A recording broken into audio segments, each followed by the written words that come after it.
Hi అండి. Welcome to అమూల్య మంత్రి Telugu audio stories. ఈరోజు మనం వినబోయే స్టోరీ దొరబాబు పెళ్ళాం పార్ట్ 13. ఈ స్టోరీని వినబోయే ముందు మన ఛానల్ని సబ్స్క్రైబ్ చేసుకోండి. అలాగే కథ నచ్చితే లైక్ చేసి కామెంట్ చేయండి. ఇక కథలోకి వెళ్ళిపోతామా? జై చూపులు కృష్ణవేణి ఎదపై వాలిపోవడంతో ఆమె చేతులతో ఎదని కప్పేసుకుంది. ఓయ్, ఏంటి అలా చేస్తున్నావు? నువ్వు కూడా వాడిలాంటివేనా అని ఆమె కోపంగా అనేసరికి అతను చూపు తిప్పుకొని, నువ్వు ఇలాంటి అవతారంతో రేడెక్కితే నేనే కాదు ఎవరైనా అలాగే చూస్తారు. కాకపోతే నేను ఆ విధవ లాంటి వాడినైతే కాదు, కొంచెం మంచివాడిని అంటూ అతను షర్ట్ తీసి ఆమెకు ఇచ్చాడు. కృష్ణవేణి అతను షర్ట్ వేసుకొని, చాలు, ఎవరి గొప్పలు వాళ్ళు చెప్పుకోకూడదు, అవతలి వాళ్ళు చెప్పాలి బాబు. ఇంతకీ తమరి పేరేంటో అని కృష్ణవేణి అతను ఎవరో వరుసకి ఏమవుతాడో తెలియనట్టుగా అడిగింది. అతను కూడా ఆమె వరుసకి మరదలవుతుంది అని తెలిసినా కూడా తెలియదు అన్నట్టుగానే ప్రవర్తిస్తూ, నా పేరు జై అని చెప్పాడు.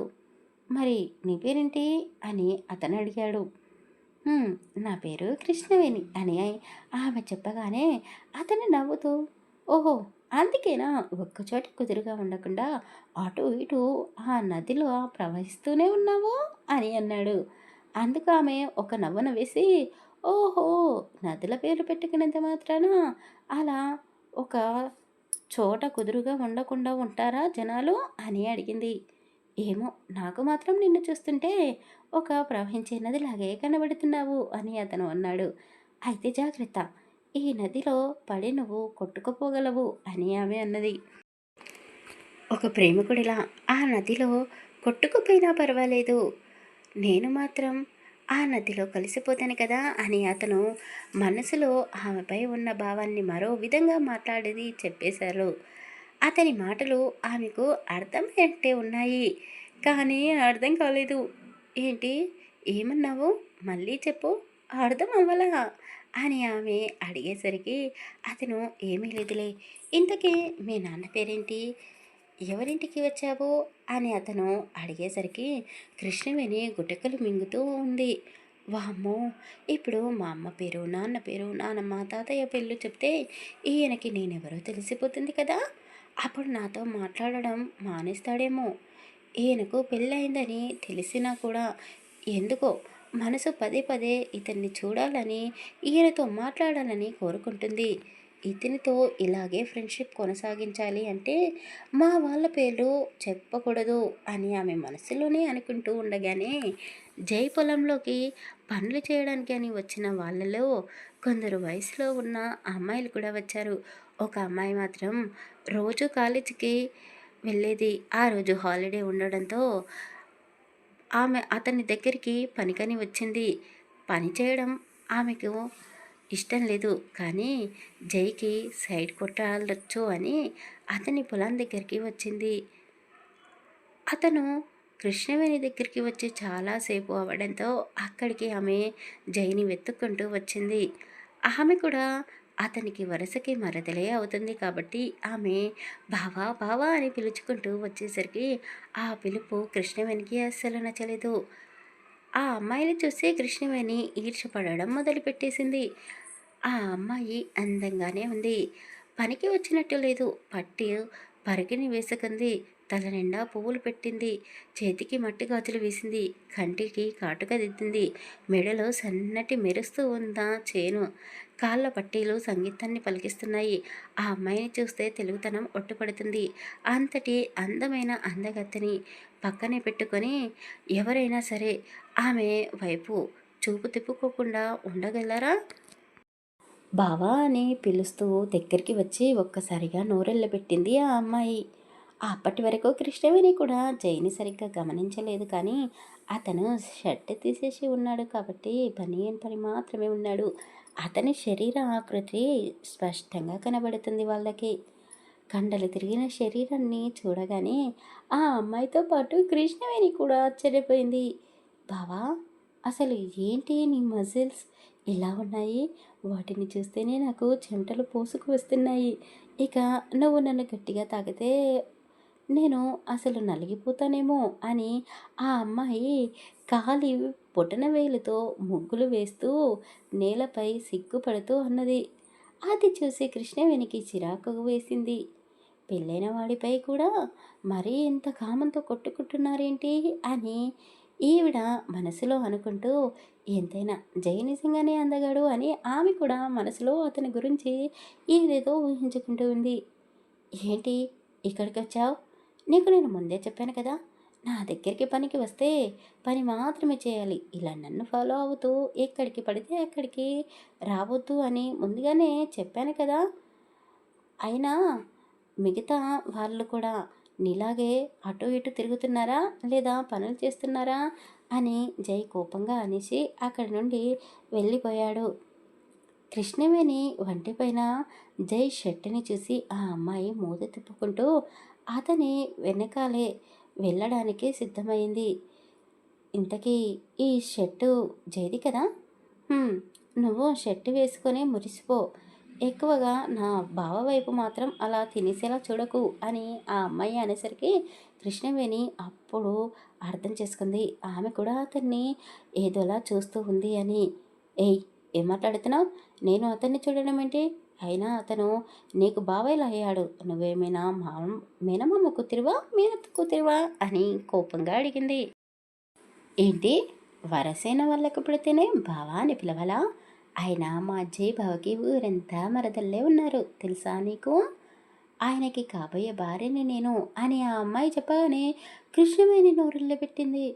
ఏయ్! ఏం మాట్లాడుతున్నావు? అతనికి ముందే పెళ్ళయింది కదా! పెళ్ళైన వాడిని నువ్వు మళ్ళీ పెళ్లి చేసుకుంటున్నావా? అంటే నువ్వు సెకండా? అని అన్నది. ఓయ్! ఓయ్! కాస్త తగ్గించు. నేను సెకండ్ ఏంటి? అసలు మా బావకి పెళ్ళయిందని నీతో చెప్పిందెవరు? ఇప్పటివరకు మా బావ ఏ అమ్మాయి వైపు కన్నెత్తి చూడలేదు. ఎవరిని పెళ్లి చేసుకోలేదు. నాకు మా బావకి త్వరలోనే పెళ్ళి. మా ఇంట్లో వాళ్ళు మా పెళ్లి చేయడానికి రెడీగానే ఉన్నారు.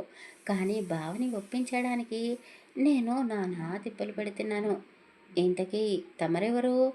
ఎప్పుడు నేను ఈ ఊరిలో నిన్ను చూడనే లేదు అని ఆ అమ్మాయి అడిగేసరికి కృష్ణవేణి ఆమెకి ఎలాంటి సమాధానం ఇవ్వకుండానే చాలా సంతోషపడుతూ, బావకి పెళ్ళి కాలేదా? నేనే అనవసరంగా ఏదేదో ఊహించుకున్నాను.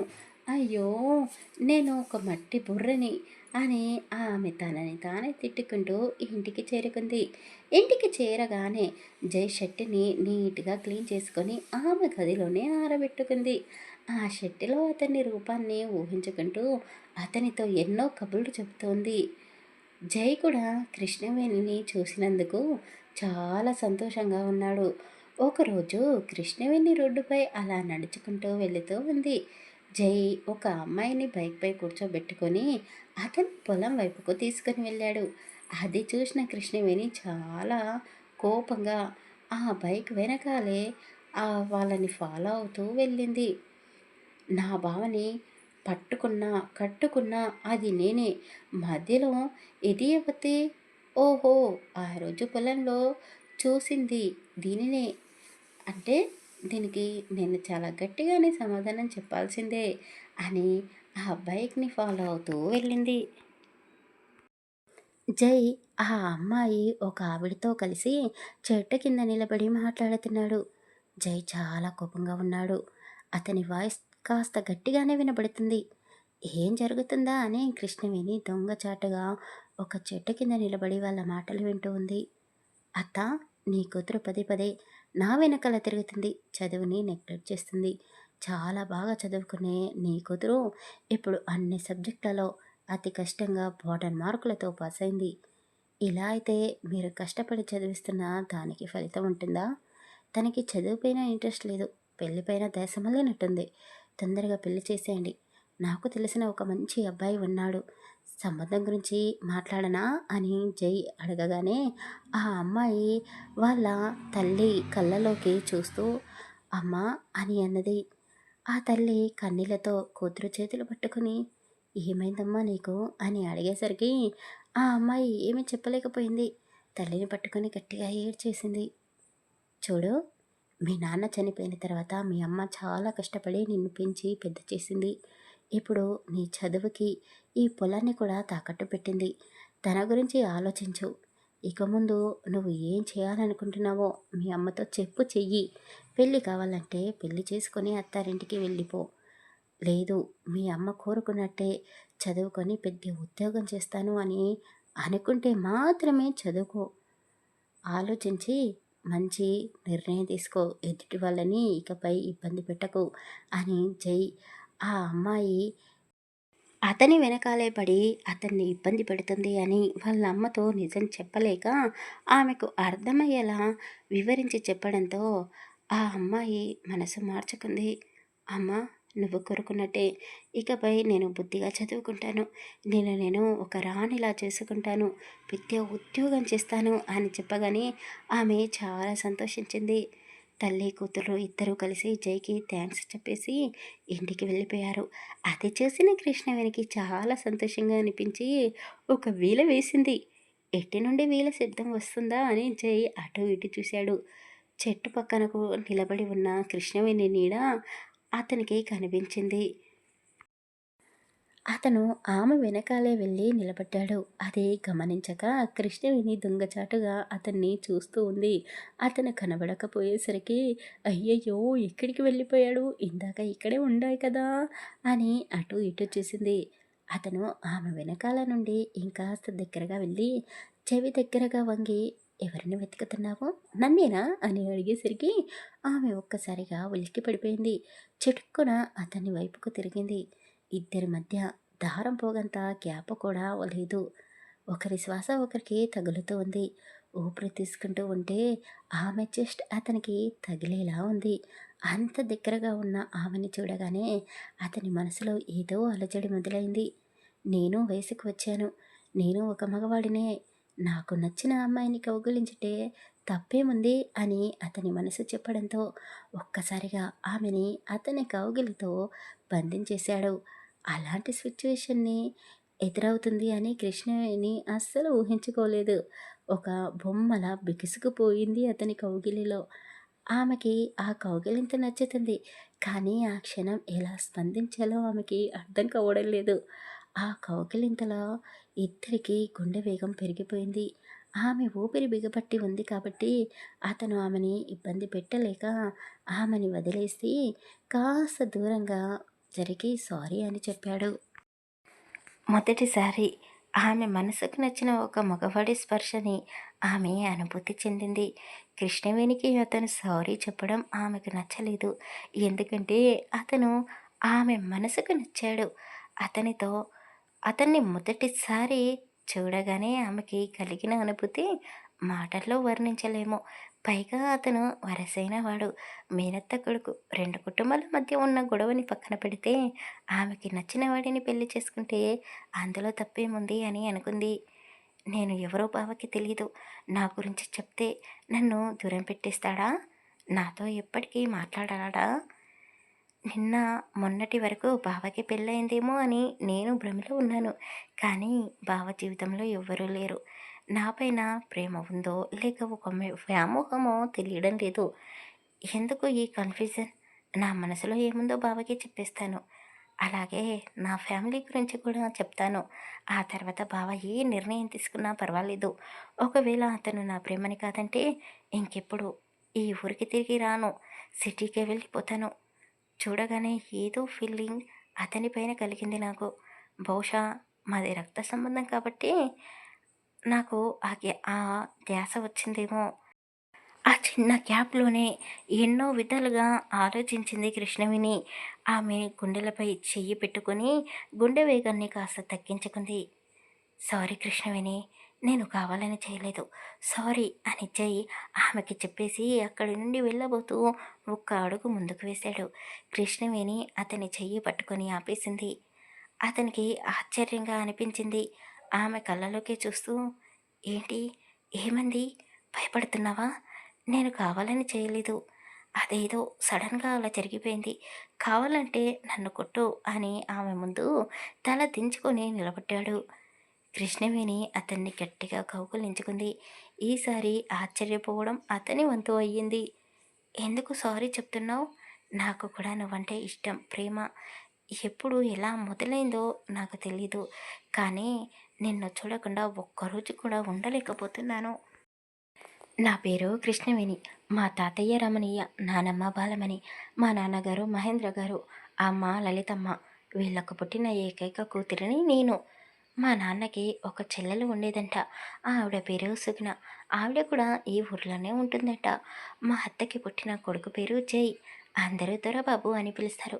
ఆ దొరబాబుని నేను మొదటిసారి చూడగానే మనసు పడ్డాను. అతనికి కూడా నా మీద ప్రేమ ఉన్నట్టుంది. అందుకే ఇందాక నా పర్మిషన్ లేకుండానే నన్ను కౌగిలించుకున్నాడు. అతని కౌగిలింత, అతని వెచ్చటి శ్వాస నాకు బాగా నచ్చింది. కుటుంబాల మధ్య గొడవలు ఉన్నాయి, కానీ వాటిని మన తరతరాలుగా అలాగే కంటిన్యూ చేస్తామా? మనం ఒక్కటైతే మన వాళ్ళు కూడా కలిసిపోతారు కదా, ఏమంటావు అని కృష్ణవేణి అతన్ని కౌగిలించుకుని అడిగింది. అసలు ఆమె ఏం మాట్లాడుతుందో అతని మైండ్‌కి అర్థం కావడం లేదు కానీ, ఆమెకి అతనంటే ప్రేమ ఉంది అని చెప్పడంతో అతనికి చాలా సంతోషంగా అనిపించింది. చాలా గట్టిగా ఆమెని అతను కౌగిలించుకున్నాడు. నిజంగానే నీకు నేనంటే ఇష్టమా? లేక ఆట పట్టిస్తున్నావా? అని అడిగాడు. ఆమె అతని కౌగిలి నుండి దూరంగా జరిగి అతని కళ్ళల్లోకి చూస్తూ, నన్ను చూస్తే నీకు ఏమనిపిస్తుంది అని అడిగింది. అతను ఆమె కళ్ళలోకే చూస్తూ, ఇప్పటికి ఇప్పుడు నిన్ను పెళ్లి చేసుకొని నీతో కాపురం చేయాలనిపిస్తుంది అని అతను చెప్పగానే, ఛీ అని కృష్ణవేణి అతని భుజాలపైన ఒక దెబ్బ వేసింది. నేను దేని గురించి మాట్లాడుతున్నాను? అప్పుడే నువ్వు ప్రేమ విషయం చెప్పాను కదా, అప్పుడే పెళ్లి దాకా కాపురం దాకా వెళ్ళిపోయావేంటి? మన ప్రేమని మన కుటుంబాలు ఒప్పుకోవు కాబట్టి అని అతను చెప్పగాడు. ఎందుకు ఒప్పుకోరు? నేను మా నాన్నని ఒప్పిస్తాను. నువ్వు మీ ఇంట్లో ఒప్పించు. ఒక ఆడపిల్లనైని నేను నా పెళ్లి విషయంలో ఇంత క్లారిటీగా ఉన్నాను. నీకు మాత్రం ధైర్యం లేదా? అని కృష్ణవేణి అనగానే జై ఆమెని ఇంకా దగ్గరికి తీసుకొని నుదిటిపైన ముద్దు పెట్టి, నా ధైర్యం గురించి ఇప్పుడెందుకులే, నేను కూడా ఇంట్లో మాట్లాడతాను. నిన్ను చూసినప్పటి నుండి నా వయసు నేను ఒక మగవాడినే అని నాకు గుర్తు చేస్తుంది. తొందరగా మనం పెళ్లి చేసుకుందామంటూ ఆమె బుగ్గలపై ముద్దు పెట్టాడు. లేత గులాబీ రంగులో ఉన్న ఆమె పెదాలని బొట్టున వేలుతో తాకుతూ, ఒక్కసారి బావా అని పిలవచ్చు కదా అని అడిగాడు. ఆమె ముద్దుగా బావా అని పిలవగానే, ఇంకోసారి ఇంకోసారి అంటూ పదే పదే బావా అనే పిలుపుని ఆమె పెదాలతో పలికించుకుంటూ అతని పెదాలతో ఆమె పెదాల అధరామృతాన్ని జరుపుకుంటున్నాడు. కృష్ణవేణి అతనితో తోసేయలేదు, దూరం పెట్టలేదు. ఇద్దరి మధ్య చిగురించిన ఆ ప్రేమని పెళ్లి పీటల వరకు తీసుకుని వెళ్ళాలి అని అనుకున్నారు. రోజు పొలాల చుట్టూ తిరగడం మొదలుపెట్టారు ఆ ప్రేమికులు. వీళ్ళిద్దరినీ చూసిన ఒకతను వెంటనే మహేంద్ర దగ్గరికి వెళ్ళి విషయం చెప్పాడు. నీ కూతురు నీ మేనళ్ళతో తిరుగుతుంది. వాళ్ళు చాలా సన్నిహితంగా ఉంటున్నారు. అసలు మీ రెండు కుటుంబాలకి పడదు కదా, ఎప్పుడు కలిసిపోయారు? అతనికి అతనికే ఇచ్చి నీ కూతురు పెళ్లి చేస్తున్నావా అని అతను అడగడంతో మహేంద్రకి చాలా కోపం వచ్చింది. అతనితో ఏమీ మాట్లాడకుండా ఇంటికి వచ్చేశాడు. ఇంట్లో ఉన్న వాళ్ళ అమ్మని, భార్యని కూతురు గురించి అడిగాడు. ఇందాకే బయటికి వెళ్ళింది, దానికి బోర్ కొడుతుంది అని రోజు ఇలా బయటికి వెళ్ళి వస్తుంది అని భార్య చెప్పడంతో మహేంద్ర ఎర్రబడ్డ కళ్ళతో భార్య వైపు కోపంగా చూశాడు. ఏదో జరగరానిది జరిగింది అని భర్త కోపాన్ని చూసి లలిత అర్థం చేసుకుంది. అంతటితోనే ఆమె ఇంకేమీ మాట్లాడకుండా సైలెంట్ అయిపోయింది. కృష్ణవేణి రాక కోసం ఎదురు చూస్తూ మహేంద్ర ఇంట్లోనే అటు ఇటు తిరుగుతూ ఉన్నాడు. ఒక బైక్ సౌండ్ వాళ్ళ ఇంటి ముందు రావడంతో దానితో అతను కిటికీల నుండి బయటికి చూశాడు. బాయ్ బావా అని కృష్ణవేణి అతనికి చెప్పేసి ఇంట్లోకి చాలా సంతోషంగా వచ్చింది. అదంతా గమనిస్తూ ఉన్న మహేంద్రకి చాలా కోపం వచ్చింది. కూతురు అంటే ప్రాణం. ఆమె ఏది అడిగినా కాదనకుండా తెచ్చి ఆమె కళ్ళ ముందు పెడతాడు. కానీ పెళ్లి విషయంలో పూర్తిగా అతని నిర్ణయం తీసుకున్నాడు. ఆమెకు తెలియకుండానే ఒక సంబంధం కూడా చూసి పెట్టాడు. కృష్ణవేణి ఇంట్లోకి రాగానే ముందు అందరూ కలిసి భోజనాలు చేశారు. ఆ తర్వాత కృష్ణవేణితో మాట్లాడుతూ ఒక అబ్బాయి ఫోటో ఆమె ముందు పెట్టాడు. ఎవరు నాన్నా అని ఆమె అడిగింది. ఈ అబ్బాయి పేరు ఇది. ఇతను పలానా చోట జాబ్ చేస్తున్నాడు. చదువు బాగానే చదువుకున్నాడు. ఆస్తిపాస్తులు దిట్టంగానే ఉన్నాయి. చూడ్డానికి అబ్బాయి ఎంత చక్కగా ఉన్నాడో, గుణం కూడా అంతే మంచిది. నీకు ఈ అబ్బాయికి పెళ్లి జరిపించాలని అనుకుంటున్నాను. నేను వాళ్ళని రేపే ఇక్కడికి రమ్మని చెప్పాతాను. నిన్ను చూసుకోవడానికి వస్తారు. నువ్వు రెడీగా ఉండు అని మహేంద్ర చెప్పడంతో కృష్ణవేణికి కోపం వచ్చింది. ఎవరి పెళ్ళి ఎవరు జరిపిస్తున్నారు నాన్న? నేను జై బావని ప్రేమిస్తున్నాను. అతన్నే పెళ్లి చేసుకుంటాను. మా ఇద్దరికి పెళ్లి జరిపించండి అని కృష్ణవేణి కూడా కాస్త గట్టిగానే అదరకుండా బెదరకుండా జనకకుండా తండ్రి ముందు ఆమె ప్రేమ గురించి చెప్పింది. కృష్ణవేణి తండ్రితో ఎంత మాట్లాడి నచ్చ చెప్పాలని ప్రయత్నం చేసినా మహేంద్ర మాత్రం అస్సలు ఒప్పుకోవడం లేదు వాళ్ళ పెళ్ళికి. నాకు బావకి పెళ్లి జరిపించకపోతే నేను చస్తాను అని కృష్ణవేణి బెదిరించడంతో అప్పుడు ఇంట్లో వాళ్ళు కాస్త బెదిరిపోయారు. వామ్మో! ఈ పిల్ల నిజంగానే అన్నంత పని చేస్తుందిరా, అది మొండిది. ఈ పెళ్ళికి ఒప్పుకోరా, వాడేమీ పరాయివాడు కాదు కదా, మన రక్తం మనలోనే కలిసిపోతుంది, ఒప్పుకోరా ఈ పెళ్ళికి అని బాలమణి ఒకవైపు, భార్య లలితమ్మ ఒకవైపు మహేంద్రని బ్రతిమాలుతూ అడిగారు. ఎన్నో పూజలు చేస్తే పుట్టింది, అది కూడా మనకు లేకుండా పోతుందేమో, ఎందుకొచ్చిన బాధండి, మీరు మొండిగా ఉండకండి, ఈ పెళ్ళికి ఒప్పుకోండి అని ఇంట్లో వాళ్ళందరూ బ్రతిమాలడంతో ఇక తప్పదు అని మహేంద్ర ఆ పెళ్ళికి ఒప్పుకున్నాడు. కృష్ణవేణి ఆ ఊరికి వచ్చి 2 నెలలు కూడా కాలేదు. జైని చూడడం, అతనితో ప్రేమలో పడడం, ఇప్పుడు అతన్ని పెళ్లి చేసుకోవడం అన్నీ వెంటనే జరిగిపోయాయి. వాళ్ళ పెళ్ళయి నెల రోజులు అయ్యింది. ఈ మధ్యలో ఎప్పుడూ మహేంద్ర కూతురిని చూడలేదు. ఆమె పైన కోపంగా ఉన్నాడు. కానీ కన్న వాళ్ళకి పిల్లలపైన కోపం ఎక్కువ రోజులు ఉండదు కదా. అందుకే మహేంద్ర మనసు మార్చుకొని వాళ్ళ నాన్న రమణయ్యని, తల్లి బాలమణిని కూతురి దగ్గరికి పంపించాడు. తాళిబొట్టు మార్చే తంతు ఉంది కదా, వెళ్ళి తీసుకురండి అని చెప్పాడు. అందుకే కృష్ణవేణి ఇప్పుడు పుట్టింటికి వచ్చింది. కానీ జై తాగేసి వాళ్ళ నాన్న కాలర్ పట్టుకోవడంతో కృష్ణవేణికి కోపం వచ్చింది. అందుకే భర్తని అందరి ముందు లాగిపెట్టి చెంపదెబ్బ కొట్టింది. అందుకు ఆమె ఇప్పుడు బాధపడుతూ ఉంది. గతంలో నుండి బయటికి వచ్చిన కృష్ణవేణి ఇప్పుడు భర్త గురించి ఆలోచిస్తూ ఉంది. ఎందుకు బావ నా దగ్గర నిజాలు దాచిపెట్టాడు? మామయ్యకి మరో ఆవిడతో పెళ్లి జరిగిందా? వాళ్ళిద్దరికీ ఒక కొడుకు కూడా పుట్టాడు. వాడు అచ్చం జై పోలికలతోనే ఉన్నాడు. పైగా బావకి తాగుడు అలవాటు ఉన్నట్టుంది. ఆ విషయం కూడా నా దగ్గర దాచిపెట్టాడు. ఇంకా ఇలాంటి విషయాలు ఎన్ని నా దగ్గర దాచిపెట్టాడు. అందుకేనా నాన్న బావని పెళ్లి చేసుకుంటాను అంటే అస్సలు ఒప్పుకోలేదు. ఇప్పుడు నేను ఏం చేయాలి? నాన్న మాట వినాలా, లేక నా కాపురం నిలబెట్టుకోవడం కోసం బావని నిలదీసి అన్ని ప్రశ్నలకు సమాధానాలు అడగాలా అని ఆమె అయోమయ పరిస్థితిలో పడిపోయింది. ఆ తర్వాత ఏం జరగబోతుందో తర్వాయి భాగంలో తెలుసుకుందాం. కథ నచ్చితే లైక్ చేసి కామెంట్ చేయండి. అలాగే మన ఛానల్ని సబ్స్క్రైబ్ చేసుకోండి. Thank you for listening.